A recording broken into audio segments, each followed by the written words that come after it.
আসসালামু আলাইকুম। আশা করি আপনারা সবাই ভালো আছেন। আপনারা বর্তমান যে মরিচ গাছটি দেখতে পাচ্ছেন, এটি হলো একটি ১২ মাসি স্থানীয় জাতের মরিচ।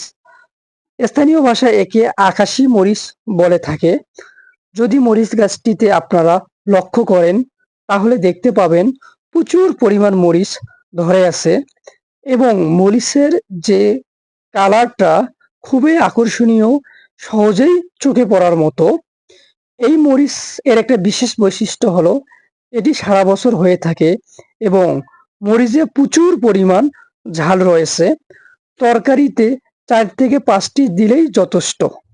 যদি এই রকম মরিচের গাছ আপনার বাসায় ৪ থেকে ৫ টি থাকে, তাহলে আপনাকে বাজার থেকে মরিচ ক্রয় করতে হবে না।